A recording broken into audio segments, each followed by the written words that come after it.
नमस्कार, झारखंड समाचार में आप सबों का स्वागत है। आइए जानते हैं आज की ताजा मुख्य खबरों को। 20 जनवरी को सीएम से होगी पूछताछ। कल राजभवन में प्रदर्शन। 8 जिलों से जुटेंगे आदिवासी संगठन। 6 संगठनों का समर्थन। ईडी के जवाब ने बढ़ाई मुश्किलें।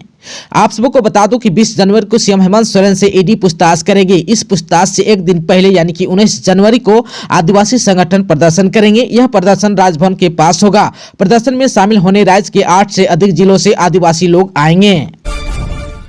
महिला हॉकी ओलंपिक क्वालीफायर में भारत जर्मनी के बीच सेमीफाइनल आज। रांची में आज की जीत दिलाएगी पेरिस का टिकट। कैप्टन बोली, अटैकिंग मोड में खेलना सही। रांची में हो रहे FIH ओलंपिक क्वालीफायर टूर्नामेंट में आज सेमीफाइनल का दिन है। आज फाइनल में जगह बनाने के लिए भारत का मुकाबला जर्मनी के साथ होगा। आज की जीत भारतीय टीम को पेरिस ओलंपिक के लिए रास्ता खोल देगी। केंद्र सरकार का बड़ा फैसला। 22 जनवरी को सभी केंद्रीय सरकारी ऑफिस में आधे दिन की छुट्टी। केंद्र सरकार ने बड़ा फैसला लिया है। 22 जनवरी को राम मंदिर के प्राण प्रतिष्ठा को लेकर सरकार की ओर से बड़ा कदम उठाते हुए सभी सरकारी कार्यालयों में आधे दिन की छुट्टी दी गई है। केंद्र सरकार ने राम मंदिर प्राण प्रतिष्ठा समारोह के अवसर पर पूरे भारत में सभी केंद्रीय सरकारी कार्यालयों, केंद्रीय संस्थानों और केंद्रीय औद्योगिक प्रतिष्ठानों को 22 जनवरी 2024 को दोपहर 2:30 तक आधे दिन बंद रखने की घोषणा की है। गिरिडीह में बंगाल और धनबाद निवासी समेत 6 साइबर अपराधी गिरफ्तार। बाइक समेत 16 मोबाइल फोन भी बरामद। गिरिडीह जिले में साइबर पुलिस के रडार पर रहे साइबर अपराधियों पर कहर बनकर टूटना जारी है। इसी क्रम में साइबर पुलिस ने गुरुवार को 6 अपराधियों को भी धर दबोचा। इसमें एक बंगाल के पुरुलिया जिले का महुदा गांव के निवासी उज्जवल सिंधा भी शामिल है, जबकि धनबाद के टुंडी थाना निवासी सूरज मंडल, सिद्धेश्वर मंडल, गिरिडीह के निमाईघाट थाना इलाके के दीपक साहू के साथ अहलियापुर थाना इलाके के अभिषेक और सुनील मंडल शामिल है। गिरफ्तार अपराधियों के पास से पुलिस ने एक बाइक के साथ 38 सिम कार्ड और 16 मोबाइल भी जब्त किया है। पूछताछ में अपराधियों ने बताया वह सभी साइबर अपराध से जुड़े अपराधियों को फर्जी सिम कार्ड उपलब्ध कराने के साथ बैंक अधिकारी बनकर खाता धारकों को ठगा करते थे और अब तक लाखों की ठगी कर चुके थे। फिलहाल पुलिस ने सारे अपराधियों को आवश्यक पूछताछ के बाद जेल भेज दिया है। झारखंड में सर्दी का सितम। कड़ाके की ठंड के बीच बारिश के हैं आसार। IMD का अलर्ट। झारखंड की राजधानी रांची समेत राज्य के अधिकांश हिस्सों में सर्दी का सितम जारी है। न्यूनतम तापमान में बढ़ोतरी होने के बाद भी हाड़ कंपा देने वाली ठंड में किसी भी प्रकार की कमी नहीं आई है। मौसम विभाग के अनुसार आज 18 जनवरी को रांची के साथ साथ आधे से अधिक जिलों में हल्के दर्जे की बारिश के आसार हैं, जबकि 19 तक गहरे कोहरे का प्रभाव बना रहेगा। बिहार झारखंड के लिए नई ट्रेन की घोषणा। जाने शुरू होने की तारीख और टाइम टेबल।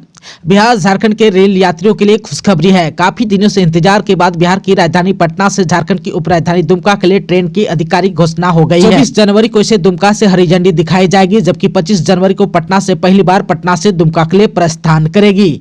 आप सबको बता दूं कि दुमका के सांसद सुनील सोरेन इस ट्रेन को हरी झंडी दिखाकर रवाना करेंगे। इस ट्रेन में साधारण, स्लीपर और वातानुकूलित श्रेणी के कुल 22 कोच होंगे। आप सबको बता दूं कि टाइम टेबल की बात करें तो यह ट्रेन पटना से सुबह 6:40 पर खुलेगी और राजेंद्र नगर, बख्तियारपुर, बाढ़, क्विल, अभयपुर, जमालपुर, सुल्तानगंज, भागलपुर, बराहाट, हंसदा, नौनिहाट, बरापलासी होते हुए दोपहर 1:30 पर दुमका पहुंचेगी और फिर दोपहर 2:05 पर दुमका से प्रस्थान करेगी।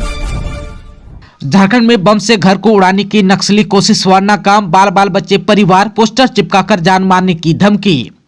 झारखंड के लातेहार जिले के हरहंज में नक्सली संगठन JJMP ने घर को बम से उड़ाने की कोशिश की। हालांकि बम नहीं फटने के कारण बड़ा हादसा टल गया। घर पर पोस्टर चिपकाकर नक्सलियों ने जान मारने की धमकी भी दी है। इधर पीड़ित दिनेश सिंह ने कहा कि उनकी किसी से दुश्मनी नहीं है। सूचना मिलते ही पुलिस मौके पर पहुंची और जांच में जुट गई है। नक्सली वारदात के बाद घर वालों समेत इलाके में हड़कंप मच गया है। थाना प्रभारी ने मामले की जाँच करने की बात कही है। राष्ट्रीय जनजाति सम्मेलन में गृह मंत्री अमित शाह या बीजेपी के राष्ट्रीय अध्यक्ष JP नड्डा आ सकते हैं झारखंड। बीजेपी ST मोर्चा की ओर से 11 फरवरी को राजधानी रांची में राष्ट्रीय जनजाति सम्मेलन का आयोजन किया गया है। इसको लेकर प्रदेश नेतृत्व की ओर से तैयारी शुरू कर दी गई है। इस सम्मेलन में केंद्रीय गृह मंत्री अमित शाह या बीजेपी के राष्ट्रीय अध्यक्ष JP नड्डा को झारखंड बुलाने की तैयारी की जा रही है। पार्टी सूत्रों के अनुसार इस सम्मेलन में दोनों केंद्रीय नेताओं में से एक रांची आ सकते हैं। आप सबको बता दूं कि शहीद तिलका मांझी की जयंती पर 11 फरवरी को राष्ट्रीय सम्मेलन आयोजित करने का निर्णय लिया गया है। ईडी ने दिया वंदना डाडेल को 2 टूक जवाब। हमें केंद्र से शक्तियां मिली, आपको कारण जानने का कोई हक नहीं। केंद्र सरकार ने कानून बनाकर प्रवर्तन निदेशालय यानी कि ईडी के जांच अधिकारी को कानूनी शक्तियां दी है। राज्य सरकार केंद्र द्वारा दी गई इन शक्तियों को प्रभावित करने के लिए कोई कानून या नियम नहीं बना सकती। ऐसा करना मनी लॉन्ड्रिंग की जांच में व्यवधान पैदा करना है। ऐसी परिस्थिति में निदेशालय मनी लॉन्ड्रिंग की जांच में व्यवधान पैदा करने वाले अफसरों के खिलाफ भी आपराधिक कार्रवाई करने से परहेज नहीं करेगा। प्रवर्तन निदेशालय ने कैबिनेट विभाग के प्रधान सचिव वंदना डाडेल द्वारा ईडी को भेजे गए पत्र में उठाए गए बिंदुओं पर भेजे गए जवाबी पत्र में इन बातों का उल्लेख किया। ईडी ने उस अधिकारी का नाम भी जानना चाहा जिसके कहने पर प्रधान सचिव ने ईडी को भेजे गए पत्र में हस्ताक्षर किए। धनबाद में नाबालिग से दुष्कर्म के दोषी को 22 वर्ष की कैद की सजा। नाबालिग से दुष्कर्म के मामले में बुधवार को पोक्सो के विशेष न्यायाधीश प्रभाकर सिंह की अदालत ने बुधवार को झरिया राजबाड़ी निवासी चंदन साव को भादवी की धारा 366 में 5 वर्ष कैद और 5,000 अर्थदंड और पोक्सो एक्ट की धारा 376 में 22 वर्ष सश्रम कैद और 10,000 रुपया जुर्माना की सजा सुनाई। दोनों सजाएं एक साथ चलेंगी। अदालत ने 16 जनवरी को आरोपी को दोषी करार दिया था। अदालत ने सजा के बिंदु पर सुनवाई के लिए 17 जनवरी 2024 की तारीख निर्धारित की थी। हजारीबाग में सड़क सुरक्षा को लेकर जागरूकता रैली निकाली।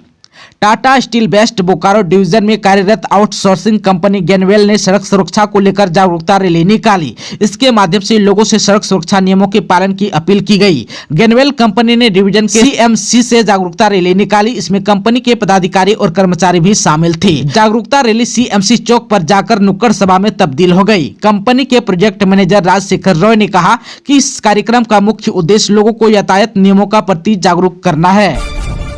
लोहरदगा में गन्ने की खेती की ओर रुख कर रहा है कैरो के किसानों ने कहा कि फसल तैयार होने के बाद ना तो इसे बेचने में समस्या होती है और ना ही यह खराब होता है। वहीं सब्जी की फसल बाजार के अभाव में बर्बाद हो जाती है। गन्ने को बेचने के लिए कोई विशेष बाजार की व्यवस्था की जरूरत भी नहीं होती। धनबाद में पैरामेडिकल छात्रों ने एसएनएमएमसीएच में किया प्रदर्शन। पैरामेडिकल छात्रों का कहना है कि झारखंड संयुक्त प्रवेश प्रतियोगिता परीक्षा से उत्तीर्ण होने के बाद मेडिकल कॉलेज में नामांकन होता है। वहीं 2 वर्ष का प्रशिक्षण और 1 वर्ष का इंटर्नशिप करने के बाद ही डिप्लोमा का सर्टिफिकेट मिलता है, जबकि संविदा कर्मियों को मेडिकल कॉलेज में मात्र 15 दिन का प्रशिक्षण देकर उन्हें डिप्लोमा इन लैब टेक्नीशियन और एक्सरे टेक्नीशियन का सर्टिफिकेट दिया जा रहा है। साथ साथ उनका झारखंड राज्य पैरामेडिकल परिषद से निबंधन भी कराया जा रहा है। इससे मेडिकल कॉलेज के पैरामेडिकल छात्रों में रोष है और इस पर रोक लगाने को कहा है। झारखंड में कड़ाके की ठंड, स्कूली बच्चों की तबीयत हो रही है खराब, अभिभावक संघ ने की है छुट्टी की मांग।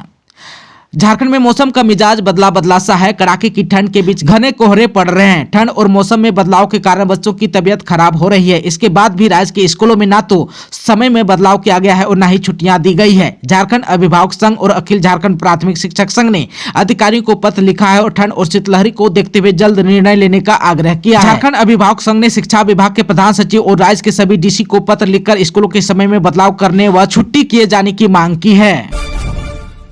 राष्ट्रपति ने झारखंड के मुख्य सचिव को टाटा स्टील के खिलाफ जांच का दिया है आदेश। राष्ट्रपति ने झारखंड के मुख्य सचिव एल ख्यांगती को पत्र लिखकर टाटा स्टील के 71 सबलीज भूमि घोटाले के पिछले दिनों एक आरटीआई कार्यकर्ता द्वारा की गई शिकायत पर जांच का आदेश दिया है। इसकी प्रति आरटीआई कार्यकर्ता को जानकारी देते हुए मेल भी भेजी गई है। आप सबको बता दें कि शुभम संदेश अखबार यह समाचार 2 जनवरी के अंक में प्रमुखता से प्रकाशित की गई थी। यह आदेश राष्ट्रपति भवन से झारखंड के मुख्य सचिव को भेजा गया है। आईटी रेड में 3 करोड़ कैश ज्वेलरी बरामद। झारखंड में दूसरे दिन भी जारी है इनकम टैक्स की रेड।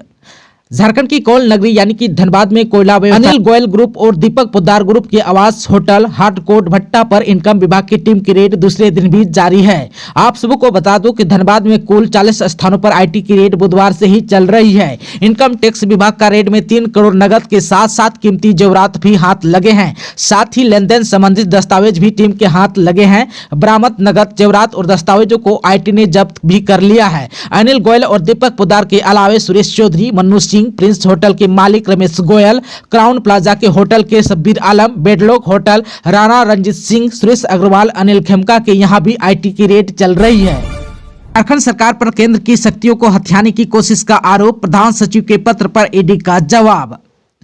प्रवर्तन निदेशालय ने झारखंड सरकार पर पत्र लिखकर गंभीर आरोप लगाए हैं। ईडी ने पत्र के जरिए कहा कि मनी लॉन्ड्रिंग में जांच करने का राज्य सरकार को कोई अधिकार नहीं है। साथ ही कहा कि केंद्र की शक्तियों को अधिग्रहण करने की कोशिश की जा रही है। गौरतलब है कि यह मामला तब सामने आया जब झारखंड की प्रधान सचिव वंदना दादेल को एक पत्र के जवाब में ईडी ने यह भेजा था। दादेल ने ईडी को पत्र लिखकर आईएएस अधिकारी और कुछ अन्य लोगों की तलब करने का कारण पूछा था। साथ ही पत्र के जरिए ईडी के जांच अधिकारी से मनी लॉन्ड्रिंग मामले के बारे में जानकारी मांगी थी।